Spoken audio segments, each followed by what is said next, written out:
Hi friends, welcome to Target Kaki online classes. This is Jyoti. So మొదటిసారిగా మన వీడియోని చూస్తున్న అభ్యర్థులైతే మన యూట్యూబ్ ఛానల్ని టార్గెట్ కాకి యూట్యూబ్ ఛానల్ని సబ్స్క్రైబ్ చేసుకోండి అండ్ నా వీడియో కనుక నచ్చితే లైక్ చేయండి, మీ ఫ్రెండ్స్ ఎవరికైనా షేర్ చేయండి. సో ఈ సెషన్లో భాగంగా మనం మే 8 నాటి కరెంట్ అఫైర్స్ అనేది డిస్కస్ చేద్దాము.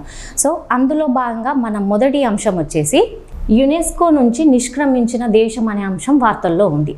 సో ఈ యునెస్కో నుంచి ఏ దేశం నిష్క్రమించింది, మరి ఎందుకు నిష్క్రమించింది లాంటి అంశాలను డిస్కస్ చేద్దాము. సో అయితే మనకు మే థర్డ్ అనగానే గుర్తొచ్చేది ఏంటి, ఆ రోజు ప్రాముఖ్యత ఏంటి, వరల్డ్ ప్రెస్ ఫ్రీడమ్ డేగా మనం నిర్వహించుకుంటాం. సో అదే రోజున మే 3న వరల్డ్ ప్రెస్ ఫ్రీడమ్ అవార్డ్స్ని ఇవ్వడం జరుగుతుంది. మరి ఈ వరల్డ్ ప్రెస్ ఫ్రీడమ్ అవార్డుని ఎవరిస్తారు అని అంటే యునెస్కో ఇస్తుంది. ఓకే, ఈ సంవత్సరానికి గాను మరి ఏ పత్రికకు ఈ వరల్డ్ ప్రెస్ ఫ్రీడమ్ అవార్డు అనేది వచ్చింది. ఈ వరల్డ్ ప్రెస్ ఫ్రీడమ్ అవార్డునే మనం ఏమని అంటారంటే గిలెర్మో కానో వరల్డ్ ప్రెస్ ఫ్రీడమ్ అవార్డు అని కూడా అంటారు. ఓకే, ఇక్కడ రాస్తున్నాను, వరల్డ్ ప్రెస్ ఫ్రీడమ్ అవార్డు అని కూడా అంటారు. ఓకేనా.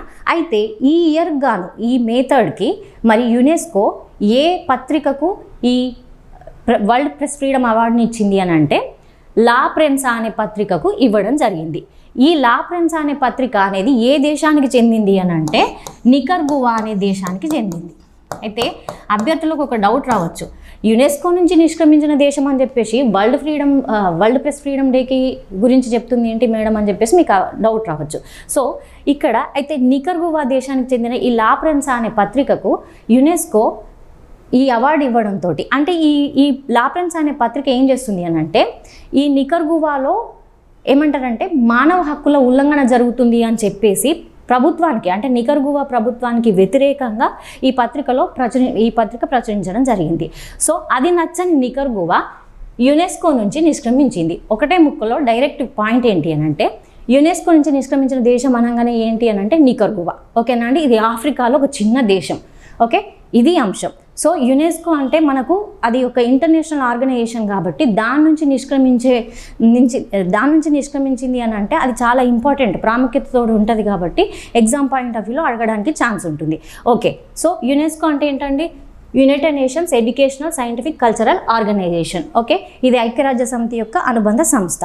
ఓకే, సో ఇది అంశం. మన నెక్స్ట్ టాపిక్ వచ్చేసి ఇటీవల కాలంలో మనము డైలీ రిపీటెడ్గా మనము తరచూ ఒక అంశం అనేది వార్తల్లో ఉంటుంది. ఏంటి, దేశానికి కొత్త అధ్యక్షుడు లేదా ప్రధాని అనే అంశాలు అనేవి మనకు తరచూ రిపీటెడ్గా వార్తల్లో ఉంటున్నాయి. మనం డిస్కస్ చేసుకున్నాము. ఆస్ట్రేలియాకు యాంటోనీ ఆల్బనీస్ అని చెప్పేసి రెండోసారి ఎన్నికైండు అని చెప్పేసి, ప్రధానిగా ఎన్నికైండు అని చెప్పేసి, అండ్ సింగపూర్కు రైట్ అది కూడా డిస్కస్ చేసుకున్నాం. సింగపూర్కు మరోసారి ప్రధానిగా ఎవరు, లారెన్స్ వోంగ్ ఎన్నికైండు అని చెప్పేసి డిస్కస్ చేసుకున్నాం. ఇప్పుడు జర్మనీకి కొత్త ఛాన్సలర్గా ఫ్రెడరిచ్ మెర్జ్ ఎన్నికవడం జరిగింది. ఓకేనా అండి, జర్మనీకి కొత్త ఛాన్సలర్ ఎవరు, ఫ్రెడరిచ్ మెర్జ్. ఇతను Christian democratic union of Germany అనే పార్టీకి చెందిన వ్యక్తి. ఓకేనా అండి, అంటే మనకి ఎగ్జామ్లో ఎలా ఇస్తాడు అని అంటే ఒక పక్కన దేశాలు ఇస్తాడు, ఒక పక్కన దేశాలు ఇస్తాడు, ఒక పక్కన ప్రధానులు లేదా అధ్యక్షుల పేర్లు ఇచ్చేసి మ్యాచ్ చేయమని అంటాడు. ఓకేనా అండి, సో అలా ఇప్పుడు జర్మనీ కొత్త ఛాన్సలర్ ఫ్రెడరిచ్ మెర్జ్ అని గుర్తుపెట్టుకోండి సింపుల్గా. ఓకే, ఇది అంశం. ఓకే, మన నెక్స్ట్ టాపిక్ వచ్చేసి జీనోసైడ్ కేసును కొట్టేసిన ఐసీజే. ఓకే, జీనోసైడ్ అని అంటున్నారు. మరి అంశం ఏంటి, ఐసీజే అనేది ఎక్కడ ఉంటుందండి, ఐసీజే అంటే ఏంటి, ఇంటర్నేషనల్ కోర్ట్ ఆఫ్ జస్టిస్. ఇది ఎక్కడ ఉంటుందండి, ఇది కూడా ఐక్యరాజ్య సమితి అనుబంధ సంస్థ. మరి ఇది ఎక్కడ ఉంటుంది అని అంటే నెదర్లాండ్స్లోని హేగ్ ప్రధాన కేంద్రంగా ఉంటుంది. రైట్, నెదర్లాండ్స్ ది హేగ్ అండి, హేగ్ దీని యొక్క ప్రధాన కార్యాలయం. అయితే ఈ ఐసీజేలో ఈ జీనోసైడ్ కేసు అనేది వేసిందట. సో డీటెయిల్స్లోకి వెళ్తే సూడాన్ దేశం ఉంటుంది కదా, సూడాన్లో అంతర్యుద్ధం అనేది జరుగుతుంది. అంటే పౌరులకు ప్రభుత్వానికి మధ్యలో ఒక యుద్ధం అనేది జరుగుతుంది. ఆ యుద్ధాన్ని సూడాన్ దేశంలో అండి.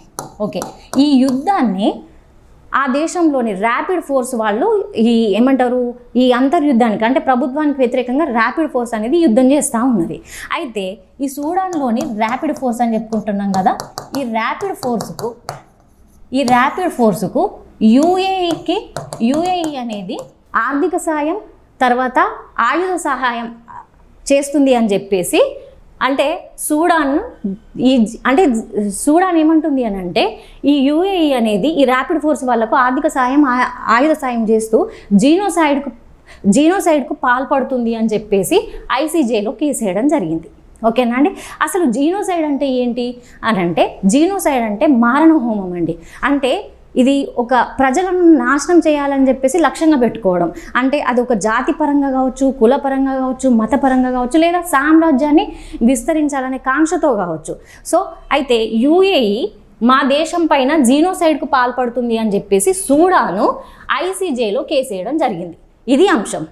అయితే ఐసీజే ఏమంటుంది అంటే మీరు చేసే ఆరోపణలు అనేవి ఎలాంటి సాక్ష్యాలు లేవు, మీరు చేసిన ఆరోపణలకు ఎలాంటి సాక్ష్యాలు లేవు. అండ్ ఇంకా జీనోసైడ్ అంశం అంటారా, సో అది మా జ్యూరిస్డిక్షన్ పరిధిలో లేదు, అంటే మా న్యాయ పరిధిలో లేదు అని చెప్పేసి ఐసీజే సౌత్ సూడాన్ వేసినటువంటి జీనోసైడ్ కేసును కొట్టేయడం జరిగింది. రైట్. ఇది వెరీ వెరీ ఇంపార్టెంట్ అండి. ఎందుకంటే ఒక కేసు అనేది 2 దేశాలకు సంబంధించిన ఒక కేసు అనేది అది కూడా జీనోసైడ్ పాల్పడుతుంది అని చెప్పేసి ఒక అంతర్జాతీయ న్యాయస్థానం దాకా వెళ్ళింది కాబట్టి ఈ అంశం అనేది ఇంపార్టెంట్. ఇది అంశం. సో గుర్తుపెట్టుకోండి. అండ్ మన నెక్స్ట్ టాపిక్ వచ్చేసి ఆపరేషన్ అభ్యాస్. ఇంతకుముందు వరకు మనం ఇంటర్నేషనల్ ఇష్యూస్ అనేది డిస్కస్ చేసుకున్నాం. ఇప్పుడు జాతీయ అంశాలు. సో జాతీయ అంశాల్లో కనుక వస్తే ఆపరేషన్ అభ్యాస్ అనే అంశం వార్తల్లో ఉంది. సో మనకందరికీ తెలిసిందే ఏప్రిల్ 22 అనగానే మనకు పాక్ ఉగ్రదాడి అనేది గుర్తొస్తుంది. సో ఈ నేపథ్యంలో మన ఇండియాలో ఉద్రిక్త పరిస్థితులు అనేవి నెలకొన్నాయి. నిన్ననే మనకు ఆపరేషన్ సింధూర్ అని చెప్పేసి భారత ప్రభుత్వం, ఇండియన్ ఆర్మీ వాళ్ళు చేపట్టడం జరిగింది.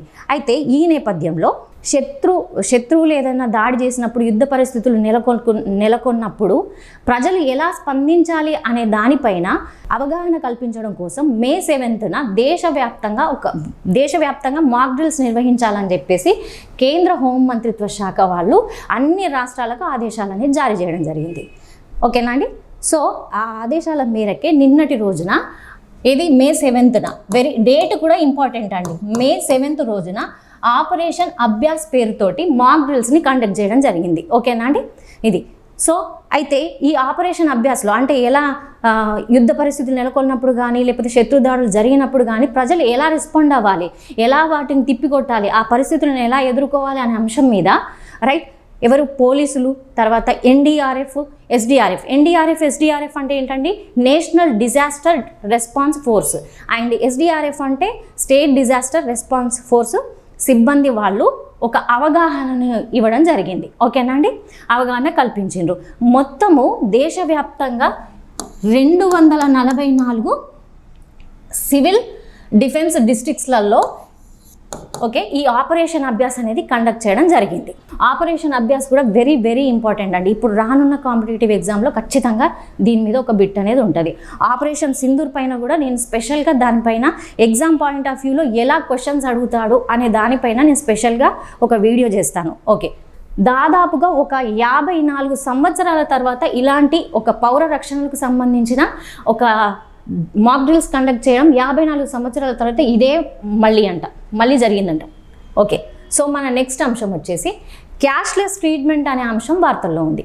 సో ఏంటి మరి అని డీటెయిల్స్లోకి వెళ్తే, క్యాష్లెస్ ట్రీట్మెంట్ ఇటీవల సుప్రీంకోర్టు ఒక కేసు తీర్పు నేపథ్యంలో ఒక సూచన చేసింది ప్రభుత్వానికి. ఏమని అనంటే ఉచిత వైద్య సహాయంని అందించడానికి ఏదైనా చర్యలు తీసుకోండి అని చెప్పి సుప్రీంకోర్టు ఒక కేసు నేపథ్యంలో సూచించింది ప్రభుత్వానికి. ఓకేనండి. అయితే ఈ నేపథ్యంలో ఈ క్యాష్లెస్ ట్రీట్మెంట్ అనేది ఏంటి అని అంటే, రోడ్ యాక్సిడెంట్ జరుగుతాయి కదా. సో రోడ్ యాక్సిడెంట్ జరిగినప్పుడు ఆ బాధితులు ఎవరైతే ఉంటారో వాళ్లకు ఉచిత వైద్య సహాయం అందించడమే ఈ క్యాష్లెస్ ట్రీట్మెంట్. ఓకే. సో అయితే మరి ఎంత మేర సహాయం అనేది అందించనున్నారు అని అంటే 1.5 లక్షలు, అంటే 1,50,000 రూపాయలను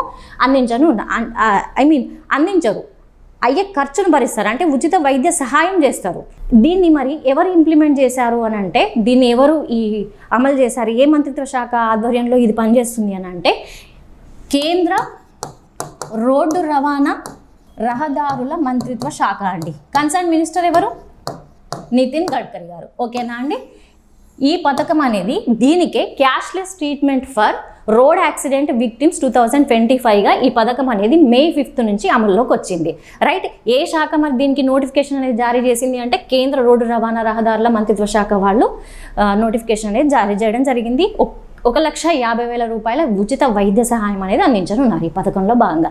ఇది క్యాష్లెస్ ట్రీట్మెంట్ గురించి, సో ఇంపార్టెంట్. అండ్ మన నెక్స్ట్ అంశం వచ్చేసి వెరీ వెరీ వెరీ ఇంపార్టెంట్ అండి. HDI 2025 HDI ఇండెక్స్ అంటే HDI అనేది రిలీజ్ అయింది. సో దీని గురించి క్వశ్చన్ అనేది లేకుండా క్వశ్చన్ పేపర్ ఉండదు, అంత ఇంపార్టెంట్. సో డీటెయిల్స్లోకి వెళ్తే అసలు ఈ HDI అంటే ఏంటి, దీన్ని ఎవరు రిలీజ్ చేస్తారు, లేకపోతే దీంట్లో మన ఇండియా అనేది ఎన్నో స్థానంలో ఉంది, ఎంత వాల్యూ ఉంది, ఏ జాబితాలో ఉన్నది, ఏ దేశాల జాబితాలో ఉంది, రైట్, మన అంటే టాప్ 3 కంట్రీస్ ఏంటి, తర్వాత అట్టడుగునున్న దేశాలు ఏంటి, మన పొరుగు దేశాలు ఎలా ఉన్నాయి అనే అంశాలను డీటెయిల్గా డిస్కస్ చేసుకుందాం. సో HDI అంటే ఏంటండి? Human development index. దీన్నే మానవాభివృద్ధి సూచి అని అంటారు. ఓకే, హ్యూమన్ డెవలప్మెంట్ ఇండెక్స్ మానవాభివృద్ధి సూచి అని అంటారు. సో ఈ మానవాభివృద్ధి సూచిని ఎవ్రీ ఇయర్ ఎవరు రిలీజ్ చేస్తారు అని అంటే UNDP రిలీజ్ చేస్తుంది. UNDP ఐక్యరాజ్య సమితి అనుబంధ సంస్థ, యునైటెడ్ నేషన్స్ డెవలప్మెంట్ ప్రోగ్రామ్. ఓకేనండి, యునైటెడ్ నేషన్ ఐక్యరాజ్య సమితి అభివృద్ధి కార్యక్రమం దీన్ని ఎవ్రీ ఇయర్ రిలీజ్ చేస్తుంది. ఇదే కాకుండా ఇంకా మనకు లింగ సమానత సూచిని కూడా ఇదే రిలీజ్ చేస్తుంది, ఏది UNDP. ఓకేనా అండి. అయితే ఈ ఏడాదికి గాను 2023 సంవత్సరానికి సంబంధించి HDI 2025 పేరుతోటి నిన్న మొన్నటి రోజున ఈ ఇండెక్స్ని రిలీజ్ చేయడం జరిగింది. మరి ఎన్ని దేశాలకు ఈ ఇండెక్స్లో భాగంగా ర్యాంకింగ్స్ ఇచ్చారు అని అంటే 193 దేశాలకు ఇండెక్స్లో ర్యాంకింగ్స్ ఇవ్వడం జరిగింది. సో అయితే ఈ HDIని రూపొందించడానికి ఎలాంటి కొన్ని డైమెన్షన్స్, ఇండికేటర్స్ అనేవి ఉంటాయి. ఇది వెరీ వెరీ ఇంపార్టెంట్. సో ఆ డైమెన్షన్స్ ఏంటి, ఇండికేటర్స్ ఏంటి అనే అంశాన్ని చూద్దాం ఒకసారి. అయితే ఈ HDIని రూపొందించడానికి కొన్ని డైమెన్షన్స్ ఉంటాయి అని అనుకున్నాం. సో ఎన్ని డైమెన్షన్స్ ఉంటాయి అని అంటే 3 డైమెన్షన్స్ ఉంటాయండి. Very very important. 3 డైమెన్షన్స్ ఉంటాయి అండ్ 4 ఇండికేటర్స్ ఉంటాయి. సో ఆ 3 డైమెన్షన్స్ ఏంటి అని అంటే ఫస్ట్ వచ్చేసి హెల్త్, ఆరోగ్యం అండి. ఓకే, సెకండ్ ఎడ్యుకేషన్, విద్య. ఓకే, థర్డ్ వచ్చేసి standard of living. Very very important అండి. స్టాండర్డ్ ఆఫ్ లివింగ్ అంటే జీవన ప్రమాణ స్థాయి. ఆరోగ్యం, విద్య, జీవన ప్రమాణ స్థాయి. మరి ఇవి డైమెన్షన్స్. మరి ఇండికేటర్స్, 4 ఇండికేటర్స్ ఉంటాయని అనుకున్నాగా. ఆ ఇండికేటర్స్ ఏంటి అని అంటే హెల్త్లో భాగంగా లైఫ్ ఎక్స్పెక్టెన్సీ అంటే సగటు జీవితకాలం ఏదైతే ఉందో లైఫ్ ఎక్స్పెక్టెన్సీని తీసుకుంటారు. అండ్ ఎడ్యుకేషన్కి వచ్చేసరికి mean years of schooling and తర్వాత వచ్చేసి ఎక్స్పెక్టెడ్ ఇయర్స్ ఆఫ్ స్కూలింగ్ అని చెప్పేసి అవి 2 ఇండికేటర్స్ తీసుకుంటారు. అండ్ ఇక్కడికి వచ్చేసరికి స్టాండర్డ్ ఆఫ్ లివింగ్ వచ్చేసరికి ఇది ఒక పర్సన్ యొక్క ఇన్కమ్ని ఆధారంగా చేసుకొని క్యాలిక్యులేట్ చేస్తారు. ఓకేనా అండి. సో ఇవి 3 డైమెన్షన్స్ అండ్ 4 ఇండికేటర్స్. ఓకేనా అండి. అయితే దీంట్లో మరి మన ఇండియా అనేది ఏ స్థానంలో ఉంది, దాని వాల్యూ ఎంత, మరి ఏ దేశాల జాబితాలో ఉంది అనే అంశాన్ని చెప్పుకుందాం. Okay, so very very important అండి. మన ఇండియా అనేది 130 ర్యాంక్ను సాధించిందండి. ఓకేనా. సో అంటే అవుట్ ఆఫ్ ఎన్ని దేశాలు అనుకున్నాం మనం? 193 దేశాలకు ఈ HDI ఇండెక్స్లో ర్యాంకింగ్స్ ఇవ్వడం జరిగింది అనుకుంటున్నాం కదా. సో ఇండియా అనేది 130వ స్థానంలో అంటే 130వ ర్యాంకును సాధించింది. ఎప్పుడు కానీ ఒక రిపోర్ట్ కానీ ఒక ఇండెక్స్ కానీ ఏదైనా నివేదికల వార్తల్లో వచ్చినప్పుడు మనము ప్రస్తుత లేటెస్ట్ రిపోర్ట్ని గత రిపోర్ట్తో ఒకసారి కంపేర్ చేయాలి. అంటే దానివల్ల మనం బెటర్ ప్లేస్లో ఉన్నామా, వర్స్ట్ ప్లేస్లో ఉన్నామా అని చెప్పేసి తెలుస్తుంది. ఓకే, అయితే ఇక్కడ అంశం ఏంటి మరి? ఇప్పుడు ఇది 2023 సంవత్సరానికి సంబంధించి కదా. మరి 2022లో HDI ఇండెక్స్లో మన ఇండియా ఏ ర్యాంక్లో ఉంది అని అంటే 133. ఓకే, అంటే మనము ఒక 3 స్థానాలు అనేది ఇప్పుడు మెరుగుపడడం జరిగింది. అంటే మన దేశంలో మానవాభివృద్ధి కొంత గత సంవత్సరంతో పోలిస్తే ఇప్పుడు బెటర్గానే ఉంది అని చెప్పి చెప్పుకోవచ్చు. ఓకేనా అండి, ఇది అంశం. మరి HDI వాల్యూ ఇండియా ఎంత ర్యాంక్ అనుకున్నాం? 130 అనుకున్నాం. Okay, 130 rank. So HDI value, మరి HDI వాల్యూ అంటే దాని స్కోర్ ఎంత వచ్చింది అని అంటే వెరీ వెరీ ఇంపార్టెంట్ అండి. 0.685 స్కోర్ తోటి 130 ర్యాంక్లో ఉంది. మరి మన ఇండియా అనేది అభివృద్ధి చెందిన దేశాల జాబితాలో ఉందా, వెనుకబడిన దేశాల జాబితాలో ఉందా, మధ్యతరగతికి చెందిన జాబితాలో ఉందా అంటే medium developed countries, right, medium developed countries లిస్ట్లో ఉందండి. ఓకే, వెరీ వెరీ ఇంపార్టెంట్ అండి, each and every point very very important. Okay, medium developed countries లిస్ట్లో ఇండియా 130 ర్యాంక్తో ఉంది. ఓకేనా అండి, ఇది ఇండియా గురించి. ఓకే, మన ఇండియా ఈ హెచ్డిఐలో మన ఇండియా స్థానం గురించి. ఓకే, స్కోర్ అనేది వెరీ వెరీ ఇంపార్టెంట్. ఎందుకంటే తెలంగాణలో జరిగిన గ్రూప్ 2 ఎగ్జామ్లో ఎలా అడిగాడు అని అంటే ఇండెక్స్లు ఇచ్చాడు. ఓకే, రిపోర్ట్లు కానీ ఇండెక్స్లు కానీ ఇవి ఇచ్చాడు, ఇచ్చేసి పక్కన మొత్తము ర్యాంక్స్ అడగలే, మొత్తం స్కోర్ అడిగాడు, మ్యాచ్ చేయండి అని అన్నాడు. ఓకే, సో అలా ఇప్పుడు ఈ స్కోర్ అనేది very very important. Okay, so మరి టాప్ 3 కంట్రీస్ ఏంటి అనేది డిస్కస్ చేద్దాం. సో మరి టాప్ 3 కంట్రీస్ ఏంటి అని అంటే ఫస్ట్ వన్ వచ్చేసి ఐస్లాండ్. ఓకే, ఇది 0.972 ర్యాంక్ తోటి అగ్రస్థానంలో ఉందండి ప్రపంచంలోనే. అండ్ సెకండ్ వచ్చేసి నార్వే 0.970 ర్యాంక్తో. ఇక్కడ అభ్యర్థులు ఒకటి గుర్తించాలి, నార్వే అండ్ స్విట్జర్లాండ్ రెండింటికి కూడా 0.970 అనే స్కోర్ ఉంది. ఓకేనా అండి, సో థర్డ్ ప్లేస్లో స్విట్జర్లాండ్ అండి, స్విట్జర్లాండ్. ఓకే, సో దీనికి కూడా 0.970 స్కోర్ అనేది రావడం జరిగింది. అండ్ ఫోర్త్ వన్ వచ్చేసి డెన్మార్క్ అండి, డెన్మార్క్ 0.962 అనేది స్కోర్ రావడం జరిగింది. మరి లీస్ట్ అంటే 193rd దేశం ఏంటి అని అంటే అతి తక్కువ స్థానంలో అంటే చివరాకరణ కొස්සకున్న దేశం ఏంటి అని అంటే సౌత్ సూడాన్ అండి, సౌత్ సూడాన్. సెకండ్ వచ్చేసి సోమాలియా. ఇవి రెండు కూడా ఆఫ్రికాలోని దేశాలు. సోమాలియా అనగానే జీకే పాయింట్ ఆఫ్ వ్యూలో ఒక అంశం గుర్తు రావాలి. సోమాలియా దేశాన్ని ఏమంటారంటే ఆఫ్రికా ఖండానికి కొమ్ము అని అంటారు. ఓకే, సో ఇవి టాప్ 3 కంట్రీస్ అండ్ ఇవి అట్టడుగునున్న దేశాలు. ఓకే, సో అండ్ మన పొరుగు దేశాలు ఎలా ఉన్నాయి, మరి మన పొరుగు దేశాలు ఉన్నాయి కదా, సో బంగ్లాదేశ్, భూటాన్, నేపాల్, వీటి స్కోర్ ఎలా ఉంది, అవి మన అంటే ఇలా కూడా అడుగుతాడు, అవి మనకంటే బెటర్గా ఉన్నాయా, మనతో సమానంగా ఉన్నాయా అని చెప్పేసి కంపారేటివ్గా అడుగుతాడు. సో బంగ్లాదేశ్ 130th ర్యాంకు సాధించింది. సో ఇక్కడ ఒకటి, మన ఇండియా కూడా 130 ర్యాంక్నే సాధించింది. సో అడగడానికి ఛాన్స్ అనేది ఉంటుంది. India, Bharat and Bangla ranks అంటే ఏ దేశంతో సమానమైన ర్యాంకును కలిగి ఉంది అని చెప్పేసి. Okay, Bangladesh 130, Pakistan 168 and Nepal 145, Bhutan 125 and China 76, Sri Lanka 89. అంటే ఈ చైనా, శ్రీలంక అండ్ భూటాన్ ఈ 3 దేశాలు కూడా మనకంటే బెటర్ ప్లేస్లో ఉన్నాయి. ఓకేనండి, సో గుర్తుపెట్టుకోవాలి. అండ్ ఈ ఏమంటారు, ఈ ఇండెక్స్లో భాగంగా మరి సగటు జీవితకాలం అనేది ఎలా ఉంది. ఓకే, సో సగటు జీవితకాలం అనేది ఈ రిపోర్ట్ ఆధారంగా 72 years అనేది ఉందట. ఎప్పుడు కానీ చెప్పాను నేను, ఏదైనా లాస్ట్ ఇయర్ అంటే ప్రీవియస్ ఈ రిపోర్ట్ తోటి కంపేర్ చేసి చూడాలి అని చెప్పేసి. మరి 2022లో ఎలా ఉందట అని అంటే 71.7 years లైఫ్ ఎక్స్పెక్టెన్సీ అంటే సగటు జీవిత కాలం అనేది ఇప్పుడు ప్రస్తుతం అయితే 72 years ఉంటే గత రిపోర్ట్లో 71.7 yearsగా ఉందట. సో ఇది కూడా మెరుగుపడినట్లే, పురోగతి అనేది కనబడుతుంది. ఓకేనా అండి. అండ్ అయితే యుఎన్డిపి మనకు ఈ ఇండెక్స్ని ఎవ్రీ ఇయర్ 1990 నుంచి ప్రారంభించిందండి. అంటే ఎవ్రీ ఇయర్ ఇస్తా వస్తుంది. సో అయితే యుఎన్డిపి ఏమంది అని అంటే ఈ సగటు జీవిత కాలానికి సంబంధించి 1990లో అంటే యుఎన్డిపి ఫస్ట్ ఇచ్చిన హెచ్డిఐ ఇండెక్స్లో లైఫ్ ఎక్స్పెక్టెన్సీ అనేది 58.6 సంవత్సరాలు ఉంటే ప్రస్తుతము ఇప్పుడు ఎంత ఉంది అని చెప్పుకున్నాం, 72 సంవత్సరాలు ఉంది అని చెప్పుకున్నాము. ఇప్పటి వరకు నమోదైన అత్యధిక సగటు జీవితకాలం ఇదే అని చెప్పేసి యుఎన్డిపి పేర్కొంది. ఓకేనా అండి.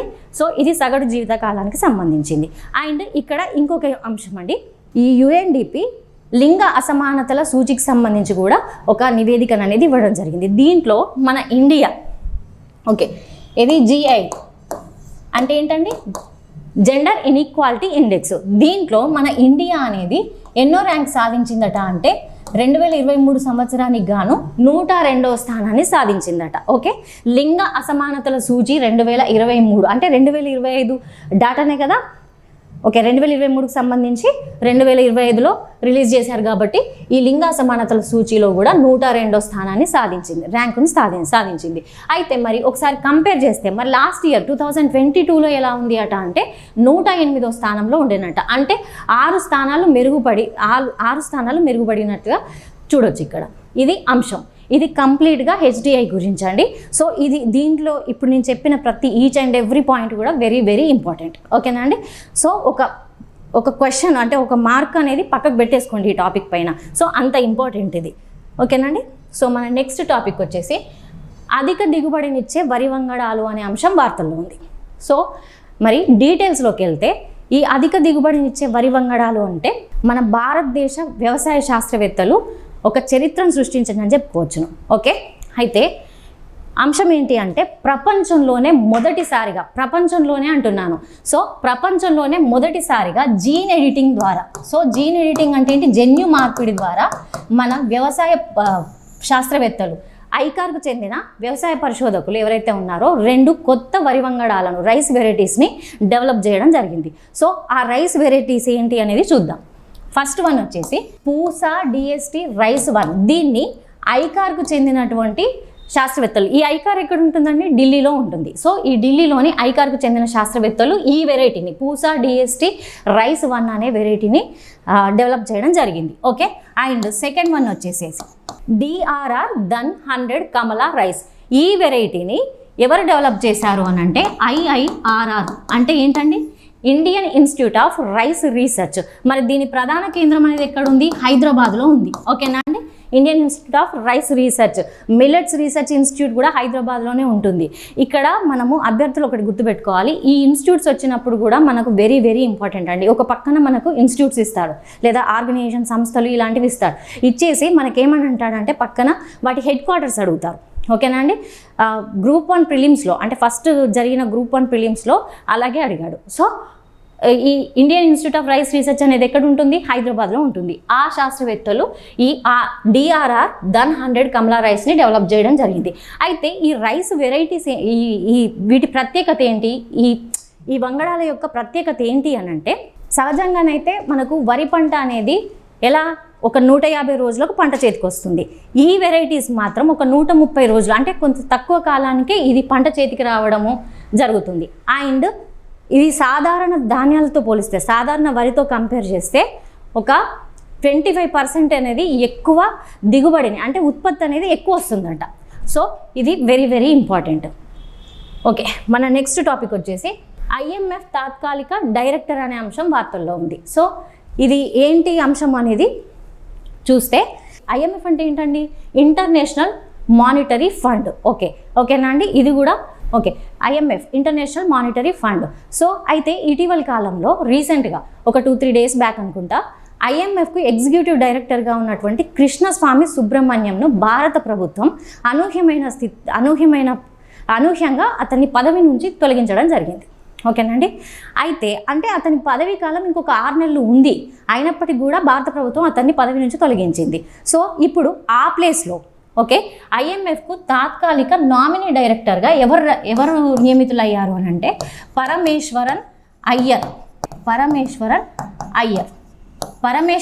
అయ్యర్ అనగానే మీకు ఒకటి గుర్తు రావాలి, ఇతను గతంలో నీతి ఆయోగ్కు సీఈఓగా పనిచేశాడు. ఓకేనా అండి. ప్రస్తుతం అయితే వరల్డ్ బ్యాంక్కి ఎగ్జిక్యూటివ్ డైరెక్టర్గా పనిచేస్తున్నాడు.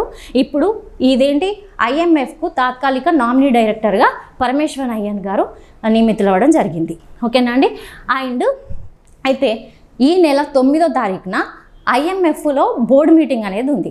ఆ బోర్డు మీటింగ్లో పాకిస్తాన్కు సంబంధించిన నిధులపైన అంటే పాకిస్తాను ఇదేమంటారు $7 బిలియన్ ఉద్దీపన ప్యాకేజ్, తర్వాత వాతావరణ రుణానికి అని చెప్పేసి $1.3 బిలియన్ మేర ఆర్థిక సాయానికి సంబంధించిన చర్చలు అనేవి జరగనున్నాయి. ఈ నేపథ్యంలో కృష్ణస్వామి సుబ్రహ్మణ్యం గారిని తప్పించి మన భారత ప్రభుత్వము ఇతన్ని డైరెక్టర్గా నియమించడం జరిగింది. ఓకేనా అండి. Very very very very important. మన నెక్స్ట్ టాపిక్ వచ్చేసి అదనపు పోషకాహారం. సో ఇప్పుడు రాష్ట్రీయ అంశాలకు వద్దాం. ఇప్పుడు దాకా జాతీయ అంశాలు అనేవి అయిపోయినాయి. ఇప్పుడు రాష్ట్రీయ అంశాలకు వస్తే అదనపు పోషకాహారం అనే అంశం వార్తల్లో ఉంది. ఓకే. మన తెలంగాణ ప్రభుత్వం 14 నుంచి 18 సంవత్సరాల వయసున్న బాలబాలికలకు అదనపు పోషకాహారం ఇవ్వాలని చెప్పేసి నిర్ణయించింది. అంటే ఎందుకు అనంటే ఆ బాలబాలికలు 14 నుంచి 18 సంవత్సరాలు ఉన్న బాలికలకు పోషకాహార లోపాన్ని అధిగమించడానికి అని చెప్పేసి ఈ అదనపు పోషకాహారం అనే పథకాన్ని స్టార్ట్ చేసింది. దీన్ని ఎవరు అమలు చేయనున్నారు అంటే ఎవరి ఆధ్వర్యంలో రానుంది అని అంటే ఇది రాష్ట్ర మహిళా శిశు సంక్షేమ శాఖ ఈ పథకాన్ని అమలు చేయనుంది. అయితే దీనిలో భాగంగా అయితే ప్రస్తుత ఫినాన్షియల్ ఇయర్ ఉంది కదా, ఈ ప్రస్తుత ఫినాన్షియల్ ఇయర్లో ఒక 3 డిస్ట్రిక్ట్స్ని పైలట్ ప్రాజెక్ట్ ప్రాతిపదికన ఎంపిక చేసింది. ఆ డిస్ట్రిక్ట్స్ ఏంటి అని అంటే కొమరంభీం, ఆసిఫాబాద్ అండ్ భూపాల్పల్లి అండి. జయశంకర్ వెరీ ఇంపార్టెంట్ అండి. Jayashankar, Bhupalpally and third one వచ్చేసి కొత్తగూడెం, భద్రాద్రి కొత్తగూడెం. ఓకేనా అండి? ఈ 3 జిల్లాల్లో పైలట్ ప్రాజెక్టు ప్రాతిపదికన ఈ పథకాన్ని అమలు చేయనున్నారు. అంటే ఏం లేదండి, ఇప్పుడు అంగన్వాడీ కేంద్రాల ద్వారా వీళ్ళకు ఈ పోషక విలువలు కలిగినటువంటి చిక్కీలు అంటే పల్లిపట్టీలు ఉంటాయి కదా, సేమ్ వాటిలాగానే మిల్లెట్స్ అంటే చిరుధాన్యాలు ఏవైతే ఉంటాయో వాటితో తయారు చేసిన చిక్కీలను ఈ బాలబాలికలకు 14 నుంచి 18 సంవత్సరాల లోపు ఉన్న బాలబాలికలకు అందించడం జరుగుతుంది. ఓకేనండి? అయితే ఇనీషియల్గా మన గవర్నమెంట్ దీనిపైన 1.12 కోట్లు ఖర్చు చేయనుందంట. ఓకే, ఇది తెలంగాణ అభ్యర్థులకు వెరీ ఇంపార్టెంట్. అండ్ మన నెక్స్ట్ టాపిక్ వచ్చేసి తెలంగాణ రాష్ట్ర అటవీ అభివృద్ధి సంస్థ అనేది వార్తల్లో ఉంది. సో ఈ అంశం ఏంటి అని అంటే మన తెలంగాణ రాష్ట్ర అటవీ అభివృద్ధి సంస్థకు ప్రపంచంలోనే ప్రతిష్టాత్మకమైనటువంటి FSCగా చెప్పుకోబడే అంటే ఏంటి అని అంటే ఫారెస్ట్ స్టీవార్డ్ కౌన్సిల్ వీరి యొక్క ధృవీకరణ పత్రం అనేది లభించింది అని చెప్పేసి అంటే ధృవీకరణ పత్రం మన రాష్ట్ర అటవీ అభివృద్ధి సంస్థ పొందిందంట. ఈ విషయాన్ని ఈ సంస్థ డైరెక్టర్ అయినటువంటి చంద్రశేఖర్ రెడ్డి గారు వెల్లడించడం జరిగింది. సో దీనివల్ల ఏంటి అనంటే ఇది వెరీ ఇంపార్టెంట్ అండి. అంటే జనరల్గా కొన్ని మనము బయట వస్తువులు తీసుకునేటప్పుడు ఇది ఇంటర్నేషనల్ బ్రాండ్ అలా ఇలా చెప్తాం కదా. సో అలాగే ఈ అటవీ ఉత్పత్తులకి ఈ FSC ధృవీకరణ పత్రం అనేది ఒక అంతర్జాతీయ గుర్తింపు లాంటిది. అంటే దీని ద్వారా ఏమవుతుందంటే ఇది ఇక్కడ లభించే ఫారెస్ట్ ఉత్పత్తులు ఏవైతే ఉన్నాయో కర్రకి బాగా డిమాండ్ ఉంటుంది. అండ్ ఫారెస్ట్ ఉత్పత్తులకు కూడా అంతర్జాతీయ మార్కెట్లో భారీ డిమాండ్ అనేది ఉంటుంది. ఓకేనండి? సో అలా అంటే దేశంలోనే ఫస్ట్ టైము ఒక రాష్ట్రానికి చెందిన సంస్థకు ఈ సర్టిఫికెట్ రావడం అంటే ఈ ధృవీకరణ పత్రం రావడం అనేది ఇదే మొదటిసారి. ఓకేనా అండి? సో అలా ఈ రాష్ట్ర అటవీ అభివృద్ధి సంస్థ అనేది వార్తల్లో ఉంది. సో తెలంగాణ అభ్యర్థులకు వెరీ ఇంపార్టెంట్, గుర్తుపెట్టుకోండి. సో మన నెక్స్ట్ టాపిక్ వచ్చేసి వరల్డ్ పోలీస్ సమ్మిట్. ఇది ఇంటర్నేషనల్ అండ్ మన తెలంగాణకు సంబంధించి ఈసారి most expected bit. World police summit 2025. So మరి ఎక్కడ జరగనుంది ఏంటి అని డీటెయిల్స్లోకి వెళ్తే ఈ సమ్మిట్ అనేది దుబాయ్ పోలీసులు May 13th నుంచి May 15th వరకు నిర్వహించనున్నారట. దుబాయ్కి చెందిన పోలీసులు ఈ వరల్డ్ పోలీస్ సమ్మిట్ 2025 పేరిట దుబాయ్ పోలీసులు దుబాయ్లో May 13th నుంచి May 15th ఈ సమ్మిట్ని జరపనున్నారు. అయితే ఈ సమ్మిట్లో దాదాపుగా 138 దేశాలకు సంబంధించిన అధికారులు అటెండ్ అవ్వనున్నారు. అయితే ఈ ఏడాది ఇటీవల నిర్వహించిన ఈ వరల్డ్ పోలీస్ సమ్మిట్ అంటే దీంట్లో ఏంటి అని అంటే మన వరల్డ్ పోలీస్ సమ్మిట్లో యాంటీ నార్కోటిక్స్ విభాగంలో మన హైదరాబాద్కు చెందినటువంటి యాంటీ నార్కోటిక్స్ విభాగంలో మన హైదరాబాద్కు చెందినటువంటి హైదరాబాద్ నార్కోటిక్స్ ఎన్ఫోర్స్మెంట్ వింగ్ అనేది అగ్రస్థానంలో నిలిచిందండి. ఎంపిక అవ్వడం జరిగింది. ఓకేనా? అయితే ఏంటి అనేది డీటెయిల్స్లోకి వెళ్తే ఈ యాంటీ నార్కోటిక్స్ విభాగంలో జరిగిన ఒక వర్చువల్ కాన్ఫరెన్స్కి మన హైదరాబాద్ పోలీస్ కమిషనర్ అయినటువంటి సివి ఆనంద్ ఈ వర్చువల్ కాన్ఫరెన్స్లో మన హైదరాబాద్ పోలీస్ కమిషనర్ అయినటువంటి సివి ఆనంద్ ఒక ప్రజెంటేషన్ని ఇవ్వడం జరిగింది. అంటే ఏంటి ఈ HNU, దీన్ని హైదరాబాద్ నార్కోటిక్స్ ఎన్ఫోర్స్మెంట్ వింగ్ ఏమంటారు అంటే HNU అంటారు.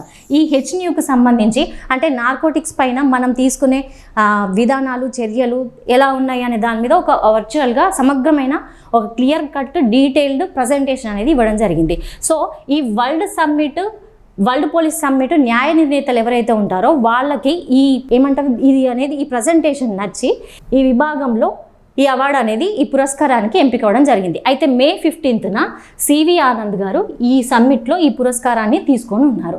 సో అలా ఇప్పుడు ఈ అంశం అనేది వార్తల్లో ఉంది. వెరీ వెరీ ఇంపార్టెంట్ అండి, గుర్తుపెట్టుకోండి. మన నెక్స్ట్ టాపిక్ వచ్చేసి ఇద్దరు పిల్లల నిబంధన ఎత్తివేత అనే అంశం వార్తల్లో ఉంది. సో ఆంధ్రప్రదేశ్ అభ్యర్థులకి ఇది వెరీ వెరీ ఇంపార్టెంట్ అండి. సో ఆంధ్రప్రదేశ్ ప్రభుత్వము ప్రసూతి సెలవులు ఉంటాయి కదా, మహిళలకు ప్రసూతి సెలవుల్లో ఇద్దరు పిల్లల నిబంధన అనే అంశాన్ని ఎత్తేసిందండి. ఓకే, అయితే ఉమ్మడి ఇదే టాపిక్. సో అయితే ఉమ్మడి ఏపీ ఉన్నప్పుడు 2010లో, ఓకే 2010లో ఉమ్మడి ఏపీ కదా అప్పుడు. సో 120 రోజులుగా ఉన్న ఈ ప్రసూతి సెలవులను 180 రోజులకు పెంచిండ్రు. కానీ అప్పుడు ఒక నిబంధన ఉండేది, ఓన్లీ 2 children ఆర్ అంతకంటే తక్కువ, అంటే ఇద్దరు లేదా అంతకంటే తక్కువ పిల్లలు ఉన్నప్పుడు మాత్రమే ఈ ప్రసూతి సెలవులకు ఈ బెనిఫిట్కి అర్హులు, లేదంటే కాదు అని చెప్పేసి ఉండే. అయితే ఇప్పుడు తాజాగా ఆంధ్రప్రదేశ్ ప్రభుత్వము ఈ ప్రసూతి సెలవులకు సంబంధించి ఇద్దరు పిల్లలకు మాత్రమే అనే నిబంధనను ఎత్తేసింది. సో అలా ఇప్పుడు ఈ అంశం అనేది వార్తల్లో ఉంది, ఏపీ అభ్యర్థులకు ఇంపార్టెంట్. సో ఇదండి అంశం, ఇవ్వండి ఈరోజు కరెంట్ అఫైర్స్. సో రేపటి కరెంట్ అఫైర్స్తో మళ్ళీ కలుద్దాం. Thank you.